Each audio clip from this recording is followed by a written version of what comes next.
Hey guys, in this video I'm going to show you guys my Super Nintendo collection. And a few years ago I already made a collection video for my Super Nintendo, but well, first of all, that video was pretty bad. I made that video when I had no idea how to, well, do anything, I guess. So definitely wanted to remake it. I think now's the right time. Also, the second thing is that Super Nintendo collecting has really skyrocketed in popularity over the past, I'd say, 3 years. Prices have really gone up for some reason. I might get into some of the reasons why actually in this video.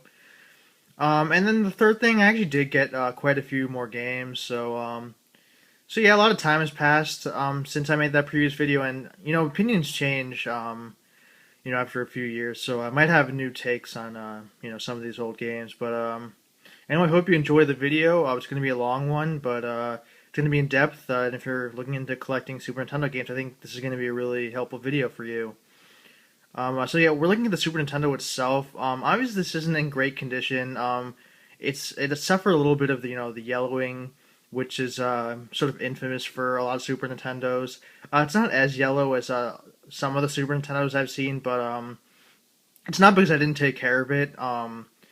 It's mainly just because a lot of the Super Nintendos that they manufactured had a certain type of plastic on the top shell of the Super Nintendo, and basically had something to do with oxidation that would make it turn yellow. I'm not too technical in that aspect, so I don't really know the full details, but basically, there were some Super Nintendos that were made with better plastic, so they look fine. The reason why I've stuck with the Super Nintendo is because it's my original one, and I kind of like playing it for nostalgic reasons. Otherwise, I'd probably go on eBay and get a nice looking one. So yeah, let's actually get to the game collection itself. All right, so we're starting out with Super Mario World. This launched in 1990 in Japan and 1991 in the U.S. with the system. It was actually a pack-in game, believe it or not, and it's actually the first game I've ever played. So I'll always have a special attachment to this game specifically. And so highly regarded on the internet as one of the best 2D Mario games, if not the best, and I would tend to agree. There's usually sort of an argument to which is better, Mario 3 or Mario World. I always flip flop. I think they're both really strong games. They each have their pluses and minuses, which I'll probably get into in a bit. So yeah, like I was saying, it was a launch game, and it's funny because this game has so much content in it. It has so many different levels, a lot of exits, stuff like that. And when you look at launches today, you sort of associate launches with like sort of rushed, shallow sorts of games. Especially like on the Xbox One or PS4, the launches were pretty bad. Mario World, like I said, had a lot to it. That's mainly actually because they had a lot of time to work on it. The NES and Famicom were doing so well, so they delayed the release of the Super Famicom, Super Nintendo. And then once the Genesis and the PC Engine and Turbo Graphics were picking up, they said, "All right, fine. I guess we'll release our new console." So yeah, that actually gave them a lot more time to work on this game. That's why it's pretty deep for what it is. It's more of a exploration game, to whereas the previous Mario games were arcadey games where you just go from left to right and that's it. You try to get to the end. And this there are a lot of secrets and stuff like that. Of course, it's the debut of Yoshi, which is a beloved character to this day. The green dinosaur. And one of my favorite small touches to Super Mario World is that when you ride on Yoshi, the music changes slightly, and they continue to do that to this day. They do it in Sunshine when you ride on Yoshi, and also Galaxy 2 when you get on Yoshi. So I'm glad they're still keeping that tradition alive. I don't know why, I love that for some reason. But so yeah, Mario World. Like I said, a lot to it. I will say that it has some flaws. Like for one, the map screen is more bloated than it should be because of how many levels there are. It could take you a while to get from place to place. Like if you were, let's say, on like the fifth world, you want to go back to the first world. It could take you like 2 solid minutes to get back to the first level. Just because your movement speed is really slow on the map. So It's pretty annoying in that regard.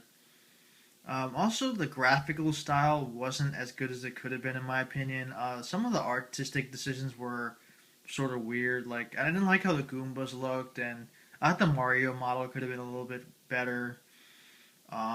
It's kind of a small thing to nag about, I guess, but I mean, the better a game gets, the more nitpicky you are in some areas, you know. But overall, very strong game, and definitely one of my favorites. And obviously, if you're starting a SNES collection, this is probably the first game you're gonna want to try out. So yeah, highly recommend it.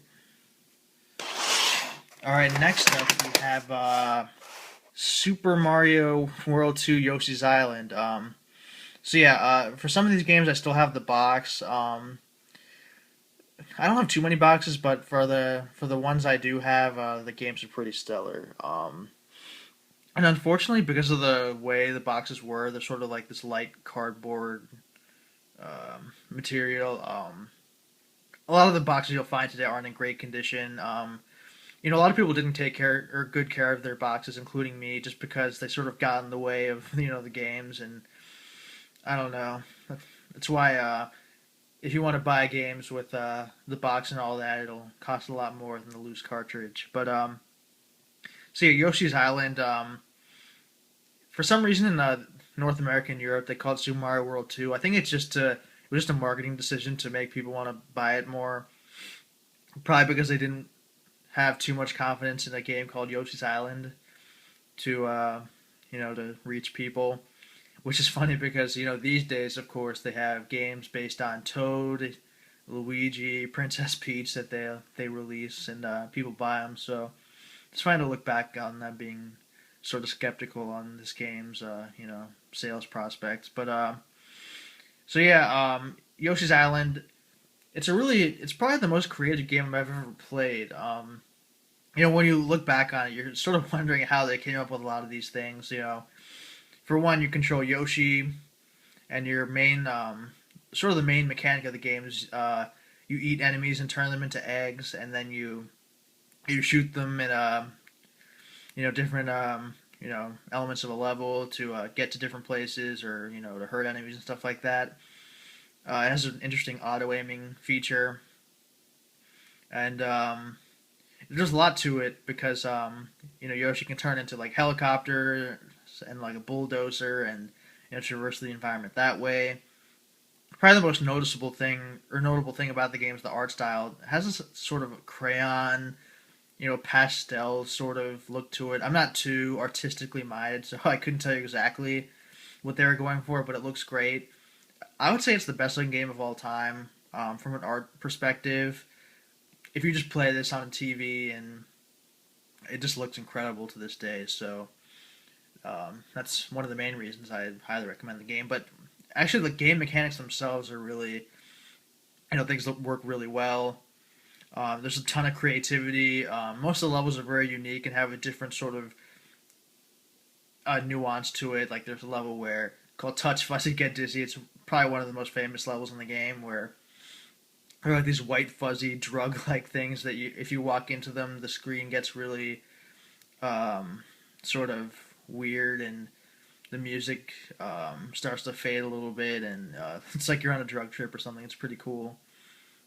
Some people don't like this game just because Baby Mario can be pretty annoying. When you get hit, Baby Mario goes into a bubble and starts crying and makes this like really annoying wailing noise, and it doesn't stop until you touch him again.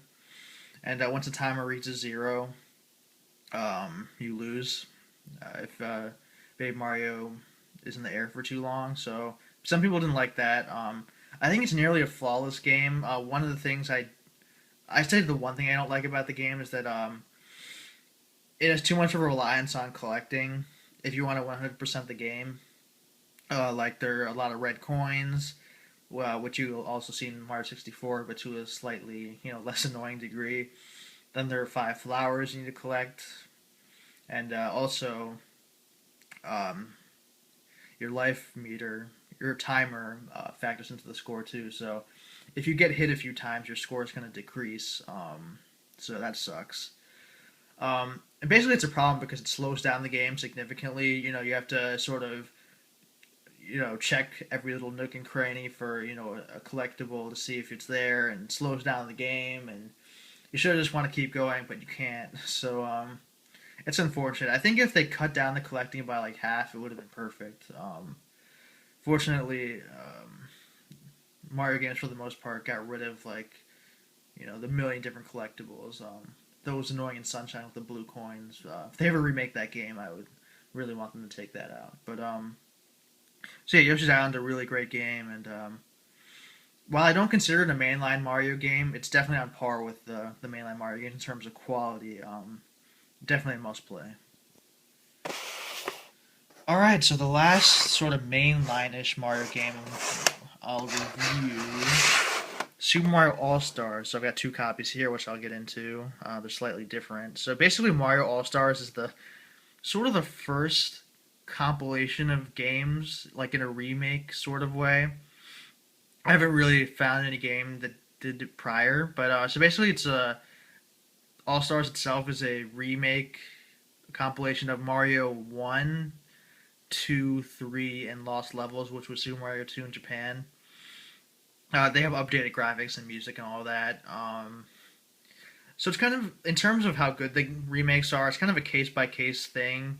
Obviously, it depends on how much you like the original NES versions to begin with. So here's my take: Mario 1, I prefer the NES version just because I think the art style is more pure. For the NES one, I really think it had a strong art direction. The music was, flawless, and I love the music in that game more. Also, the physics are a little bit weirder in the remake, so yeah, I definitely prefer the NES one.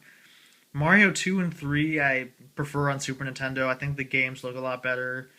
And in 3's case, the biggest thing is that it has a save feature in the remake. So one of the annoying things about the NES version is that it didn't have a save feature, so that's why I've never actually beaten it on the NES, because the game's quite long for what it is, so you have to keep the system on the whole time if you want to beat it, which I haven't done, so yeah. Then of course that's Lost Levels, which to that point Americans had never played before.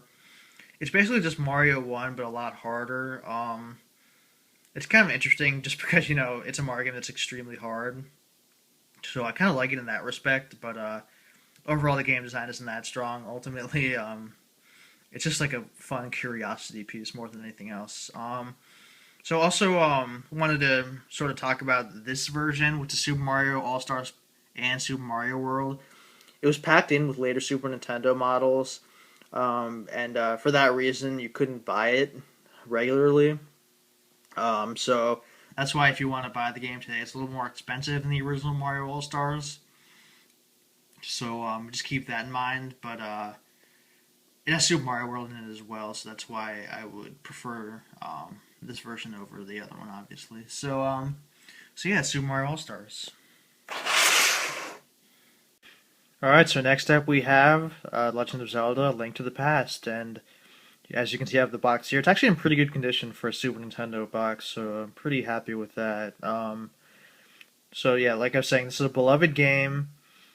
Some people regard it as the best Zelda game. I wouldn't go that far. In terms of 2D Zeldas, this is controversial, but I would put the Zelda Oracle games on the Game Boy Color over Link to the Past.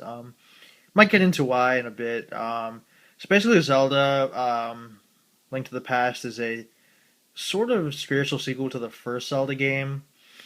Zelda 2 kind of turned into the side-scrolling RPG, and Link to the Past was kind of a return to form. Had this top-down, dungeon, exploring stuff. So people really liked that back in the day. This game sort of set the template for pretty much every Zelda game to come. With the 3 first dungeons, then changing worlds, and then additional dungeons after that, and a lot of the Zelda games follow that same structure. And some people say that Ocarina of Time is actually pretty much a 3D remake of the game. I guess that's true in some ways, but in my opinion, Ocarina of Time is a better game. But so anyway, one of the cool things about Zelda: Link to the Past is that it has probably one of the best senses of progression in any of the Zelda games. Like, if you compare Link to when you first start playing to Link at the end of the game, you can just see like there's a huge progression. Like, by the end of the game, you can run across areas, you can, pick up heavy objects, you have a lot more health, your sword looks different. So, like, even visually, it sort of shows how much powerful you've become, which I really liked about this game specifically. Um, let's see, I don't have too much else to say since this is kind of a pretty popular game, so I'm sure you guys have at least heard of this game by now. But um, I guess one of the other cool things about the game is that it has a really big overworld, which unfortunately a lot of the modern Zelda games don't have, just because it's hard to create big 3D environments. But it wasn't a problem back then to create bigger worlds. So that's one of the reasons why people love Link to the Past, and it doesn't hold your hand to the same degree that like Skyward Sword would. So, but also to be fair to modern Zelda designed games. Some people really do need the hand holding. I remember this is the first Zelda game I played, and I was probably about 5, 6 years old when I first started playing. I really had no idea what I was doing. I actually did need some help, so it wasn't until years later that I actually beat the game. Um, so yeah, when you're bitching about modern Zeldas, just remember that kids play these games too. So, but yeah, that aside, Link to the Past still a great game. One of the holy trinity of the Super Nintendo, I would say, which Mario World, Link to the Past, and the next game I'm about to review, belongs to that trinity. So yeah, Zelda 3, Link to the Past, still great to this day. Oh yeah, one more thing I wanted to say about this game is that one of the cool things about collecting games with the box and manuals and all that stuff is that the more ambitious games often came with like supplemental stuff that sort of enhances the experience of the game. Like here, I'll show you. Like for one, it has like this nice manual, has a lot of different pages and color, so that's pretty cool. Sort of gets you into the story and all that. And another thing that it includes is this pretty sweet map of Hyrule. Basically, like one of the things that games used to do, where they would come with things that would immerse you into the game. Like they knew that you didn't have too much to distract you, and you probably only get one game every 2 to 3 months, and that's even that's pretty generous. So they'd want you to just get really immersed into that one game and sort of live in that world for until you get the next game. And of course now games don't even come with manuals at all, so it's kind of crappy in that respect. So it was just one of those cool things that games did back then, especially the RPGs. And just one more thing it came with was like this hint book, or like this hint pamphlet, I guess. Because there was no internet or anything like that, they just gave you some tips to help you along the way. So just one of the things I wanted to note about this game and complete Super Nintendo games in general. Alright, so the third part of the Holy Trinity, Super Metroid. This is an extremely beloved game. Some people list it as the best game of all time. Um, it's spawned its own subgenre in the 2D, space, which people refer to as Metroidvania.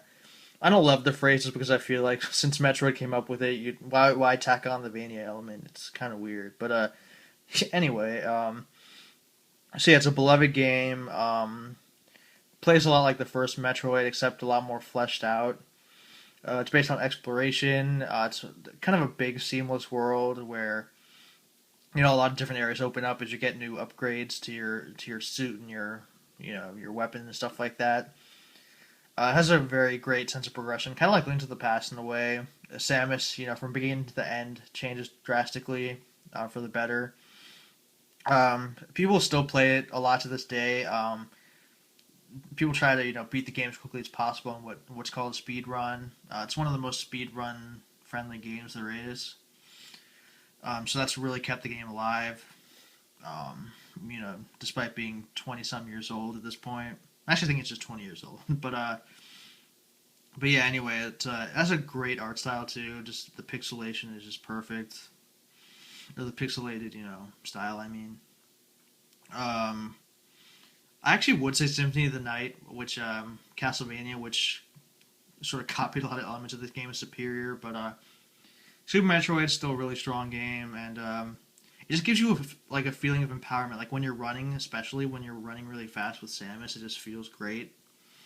Um, I don't know. There's a lot of great elements to this game. One of the elements I didn't like about the game is the jumping. It's kind of floaty, and the wall jumping mechanic isn't very good. It's sort of finicky and hard to get to work, and you need the wall jump to get past a couple areas in the game. So yeah, that's kind of annoying. But one of the cool things is that there's very little dialogue in this game. There's some dialogue in the very beginning, but after that, it sort of leaves you to your own devices.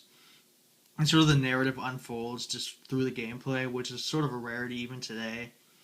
So definitely respected in that regard. And yeah, Super Metroid, another must-have game. I prefer Metroid Prime overall, but very strong game. All right, so next up we're getting into one of my favorite gaming trilogies, Donkey Kong Country. This is the first one.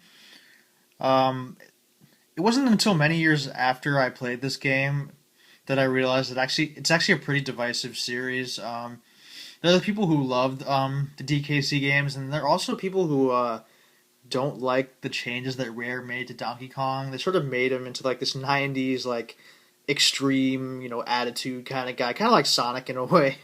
Pretty much like the Sonicification of Donkey Kong, if you will. So I guess in that respect, I can sort of see why they wouldn't like it.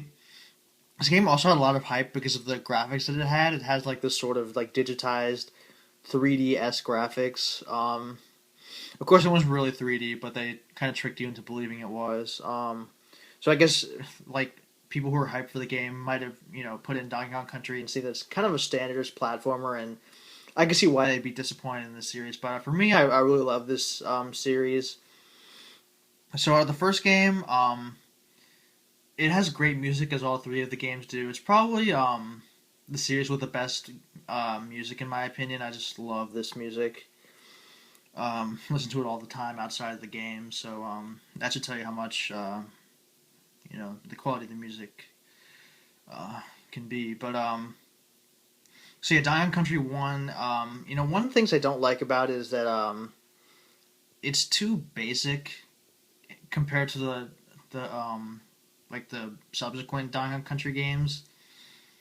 There are only like 4 or 5 different level types. They recycle a lot of stuff. The bosses are pretty unimaginative. They're like bigger versions of small enemies you find in the game, like the beaver and the bee and stuff like that. It could have been a lot better. But I just love the feel of the platforming in these games. The jumping feels right. I love the dynamic of having 2 different characters who feel different. In this game, you have Donkey Kong and Diddy Kong. Donkey Kong is kind of this powerful, big brutish type who's pretty slow. He can kill certain enemies exclusively that Diddy can't. And Diddy's this faster character who can sort of traverse through environments really quickly, and his attack animation is a bit faster. So yeah, I just love that dynamic. We had Donkey Kong Country 1. Not a great game, but definitely a good one at least. This game, on the other hand, Donkey Kong Country 2, is a great game. It's actually one of my favorite games of all time. I just thought the level variety was a lot better than the first game. I love the character dynamic in this game the best. There's Diddy Kong and Dixie Kong. Diddy's pretty much the same as he was in the first game, and Dixie Kong sort of takes the role of the heavy character, deceptively, as she's not really a heavy character visually. But basically her attack animation is a lot slower, like Donkey Kong, and except the one difference is that she can sort of fly in the air for a little bit.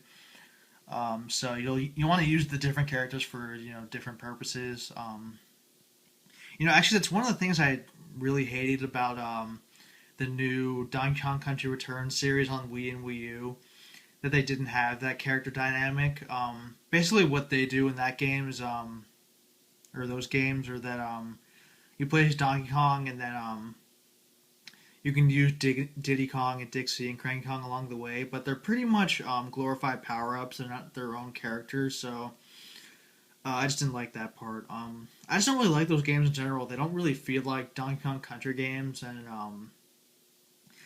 just the music didn't feel right to me. The levels, they didn't feel like DKC levels. I don't know. I just didn't really like them that much, unfortunately, because when Returns was first announced for Wii, that was pretty much my Twilight Princess E3 2004 moment where I just went crazy just because I had been waiting so long for a new one to come out. But unfortunately, it just didn't work out for me anyway. I know a lot of people love those games, but anyway, back to TKC2. Like I said, there's just a lot more to it than in the first game. The music is just incredible, especially later on when you get to the later levels like Bramble Blast and Forest Interlude and stuff like that. You'll just be amazed by what can come out of the Super Nintendo sound chip. Just a fantastic soundtrack. I listen to this all the time, outside of the game. And yeah, just a really strong game and one of the best platformers of all time. I would say if you didn't like the first Donkey Kong Country and you sort of swore off the series, I would give this one a try. I think you'd really change your mind on the series. Donkey Kong Country 2, must have. Alright, and finally, the last game in the trilogy, Donkey Kong Country 3. So this is kind of the black sheep of the series. It doesn't have Donkey Kong or Dixie or Diddy Kong, which makes the title Donkey Kong Country all the more funny for that reason. Basically, the characters are Dixie Kong and Kiddy Kong. Kiddy Kong is kind of like Donkey Kong. He's sort of big, but he's a little bit faster, so it's actually not too bad to play. Overall, the game just wasn't as strong as 2. The levels were a little weirder. They've had this mechanical feel to them. Same with the bosses. They're really like weird and mechanical and robotic. It definitely has its own style, which is cool. It has the overworld, which was a little bit too much for me. You basically just like swim around or go through or use a boat to like travel to different places. It was kind of unnecessary to me. I don't like bloated overworlds. Kind of like I was saying in the Super Mario World. But yeah, overall it's a pretty good game. Definitely doesn't deserve the hate that I sometimes see. Definitely a good reason to play it. So yeah, Donkey Kong Country 3. Now we're going to get into one of my favorite series, is a Mega Man. And after Mario and Zelda, I would say this is my favorite series. I've loved it pretty much, since the beginning, basically, since I was 4 or 5 years old. I just remember waking up at 6 a.m. to watch the Mega Man cartoon on UPN. I guess now it's called the CW, but yeah, a lot of fun memories with this series. So first off, we're going to talk about Mega Man 7. This is the 7th entry in the classic Mega Man series. The first 6 were on the NES. And this has a lot in common with those games, except obviously it's in 16-bit. The character model is a little bit bigger. The environments are a little bit more elaborate. Overall, it's a pretty strong game. I wouldn't say it's the best of the original Mega Man games. I would put 2 and 9 ahead of this game, but definitely a really good game. I just love the art style for some reason, despite not being as precise as the NES games. I just really love this game. Not too much to add, just because it does follow that familiar Mega Man formula, but I guess it's kind of worth a lot these days for some reason. I don't know why, but yeah, definitely worth getting if you're interested in the series. It is coming out in Mega Man Earth. It's coming out in Virtual Console on the Wii U.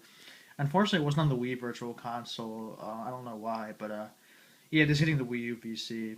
So basically, my take on collecting old games is for the more expensive games, anyways. That first, I would recommend downloading the game on Virtual Console to see if you like the game, and if you do, then I would pay like the 50, 60, 70, 80, or whatever it is for the cartridge. Because why you shouldn't blind buy a game if you don't know how good it is or if you're gonna like it. So yeah, that's just a little advice giving to you collectors or wannabe collectors. So yeah, it's Mega Man 7, and moving on. we have Mega Man Soccer. So, as you might expect from the title, it is a soccer game with Mega Man characters. And so basically, how it works is that you can construct your team of characters. You can pick from like Mega Man and then a lot of the different bosses like Cut Man and stuff like that. And it plays like a standard soccer game, except for the fact that it incorporates some of the the Mega Man mechanics into this game, like how each character has their own specific power shot, and basically certain goalies are weak against certain power shots, kind of like in the regular Mega Man games where bosses are weak against certain weapons. So that's one of the cool things I like about this game, and it's one of the better soccer games. That is, if you're not into like realistic sim games like FIFA, like I am. So yeah, it's not like the best game in the world, but if you're a Mega Man fan, uh, it's fun to play, and you don't have to necessarily be into soccer to like it. So that's why I like it. All right, now we're getting into one of my favorite series in the Mega Man universe, the X games, and here's Mega Man X. The box is in horrible condition, unfortunately, but so yeah, the first Mega Man X game, it's a really strong game. It's one of the most cohesive games I've ever played. It's just like really well thought out. The levels, they just fit perfectly into the game, like how beating certain levels, they affect other levels in the game. Like, for example, he beat the first stage, or not the first stage, but the recommended first stage of Chill Penguin. Um, Flame Mammoth stage, um, it cools down and it's filled with ice instead of fire. So I always thought that was really cool. And unfortunately, the later X games dropped this, but I just think it's a really strong game. Everything just feels right. It has a great sense of progression with the power ups you can get. Um, just the levels are among the best in the series. The game doesn't take too long to beat, and the controls are perfect. When I think of action games, I think of Mega Man X games just because they feel perfect, especially on the Super Nintendo or even the DualShock 2. I guess one thing I'll share is that on 9/11, one of my strongest memories of that day is actually playing Mega Man X. I remember coming home from school, and we knew we had the day off the next day, and I just remember to take my mind off of things. I, you know, started playing Mega Man X, and one of the things I associate with 9/11 is actually that Sigma Stage 1 music. It's just funny, during tragedies you can remember what you were doing that day, and for me it's Mega Man X. So yeah, that's probably my strongest Mega Man X memory. I guess they did release a Mega Man X collection on PS2 and GameCube that had Mega Man X 1 through 6. One of the reasons why I play this Super Nintendo version is it's a really minor reason, but later in the game you can unlock what they call Ryu's Fireball, which is basically the Hadouken. And when you get it with Mega Man, you can hear through his kitty voice, scream Hadouken whenever he uses it. So that's really cool. Unfortunately, in the PS2 and GameCube versions, they took that sound bite out, so it's not quite as cool. So that's why I'd play it on Super Nintendo or the Wii Virtual Console. All right, next up we have its sequel, Mega Man X2. The box is in a little bit better condition, but unfortunately the game itself isn't as good. It's basically just more Mega Man X, but less well thought out. It doesn't have that cohesion that I was sort of talking about earlier. The bosses are less memorable. The stages are less memorable. It's just there isn't too much to say about X2. It's like just a game for people who love Mega Man X. Like, it doesn't transcend the genre or anything like that. It's just for fans, pretty much. Don't have too much to add, so let's move on to the next game, which is Mega Man X3. Box is in pretty crappy condition, but pretty fortunate to have the box at all. It's worth quite a bit. The Mega Man X3 has always been a really hard game to find. I remember even back in the day when the Super Nintendo was still viable, I could never find this game. I'd look for it whenever I was in a game store, I'd always only see the first one. I guess they just didn't make too many of these or something. I don't know. I know it has a special chip that made it more expensive to produce, but so basically X3 is I really like this game. It's a lot better than 2. It has really cool music. It's probably the strongest of the first 3 games in terms of music. I don't know. There isn't too much to say. I just really love the levels. I love the bosses. Um, the first level is really kick ass. It's not a great way to describe something. Sorry, I feel dirty kind of saying it, but yeah. Um, yeah, I guess that's all I have to say about X3. Like I said, this is in the X collection on PS2 and GameCube, but it's actually a port of the PlayStation and Saturn version, meaning it has different music. I actually like the music a lot in those versions as well, but it has its own distinct feeling on the Super Nintendo. It feels like more, I don't know, like rock and roll-ish, for lack of a better term. But this is coming out on Virtual Console, so instead of paying like $150 for the cartridge, you'll pay $8. So yeah, and if you really like it on VC, you can pay the $150 for the cart. So I guess one thing I'll share is something that still annoys me to this day, but I somehow came across 2 copies of Mega Man X3. So I was trying to sell one on eBay, and the winner was from Montreal or something, and so I shipped it out to him. And this was during a time when like the Canada Post, the like the mailing service, was on strike or something, so they refused to give me like a shipping quote, or not quote, but like tracking, so I couldn't track the game. So the dude like claimed he never got it, which was bullshit. So like he filed it to eBay, and I even sent eBay a picture of my receipt saying that I shipped it, but apparently that's not enough for eBay. You have to have like tracking information. So they automatically sided with the buyer on that one. So so yeah, he got a free game, and I was out 100 and something dollars. So yeah, if you're listening to this, yeah, fuck you, guy. And unfortunately, that's the reason why I try not to ship internationally anymore. But yeah, that's just one of the horror stories of if you get into the collecting scene, people can be jerks sometimes. So yeah, keep that in mind. And next up, we have the original Star Fox.